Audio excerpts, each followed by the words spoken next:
Hey everybody, welcome back to our Nightingale quilt along here at the Quiltery.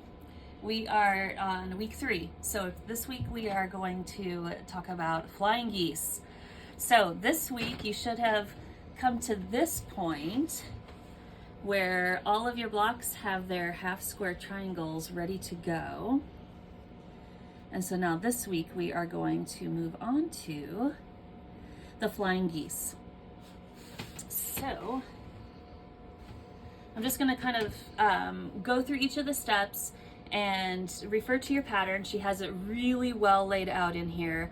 I'd really like Lo and Behold Stitch Reef's patterns a lot. So you're going to take one of your background squares, which we're using Three Sisters Rendezvous fabric. We have, I think, just one more kit left for that. And what you're going to do is you're going to go ahead and you're going to use some type of, we like to use the wand here. Put your lines on here and line it up. I like the way this seems very efficient to do the flying geese this way. And then we're going to sew along here.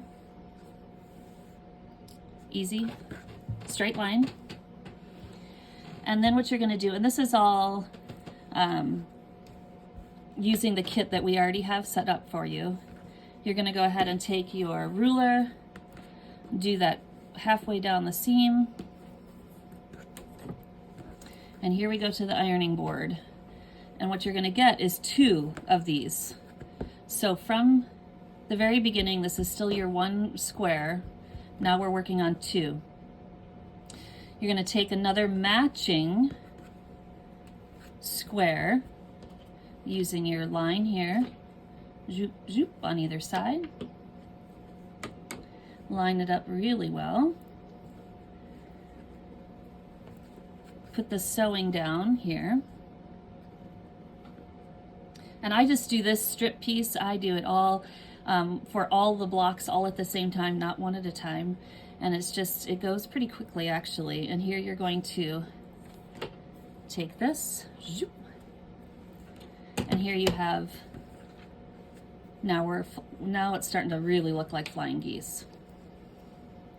So once you iron it, and again, I'm an open seam ironer. I know lots of people do to the dark. It's really your personal preference. But here we have all these dog tails. Now, this is where I have a little confession for you that I've actually had this wing clipper within no less than 10 years. And this was, this project was the first that I used it. So what you do is line up, you decide where your, so I do have a little bit of a gap there, but that's okay. This is the size that the pattern calls for. And you'd go ahead and trim here. You flip it over. Now you're looking at this X right here, and you're going to put that back up into that seam. So it's a little off for me. I'm going to have a little there, but that's fine. I can adjust while I'm sewing. And now you trim on this side. But this wing clipper, oh my goodness, it is so, so handy. And here you have the perfect, flying geese. So you're going to go through and you're going to do that for all of them. So each time you have one piece of background, you're going to have 4 of the smaller squares, and you're going to be able to make 4 flying geese. So hopefully I didn't do that too quickly, but when you get done with this, all of these will be used, and we'll be on to our next week. We'll be making the crosses, if we refer back to the pattern.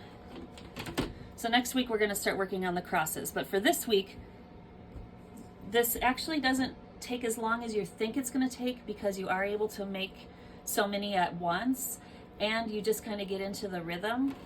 So I was able to do the Kim Deal kit, or we have not kitted it, I'm sorry, I shouldn't say that. The Kim Deal variation that I made.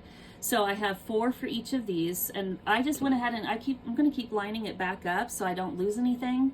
And I know I have it all done, and I have 4 for each of these. And again, you can look at your pattern and say, is this the layout I want? Is this the color combination I want? And so hopefully by next week, this is what it's going to look like. You can do it. I know you can. It's really, really fun. And I think the closer we get to putting it all together, the more excited I think you're going to be about it. So hope to see you next week, and good luck.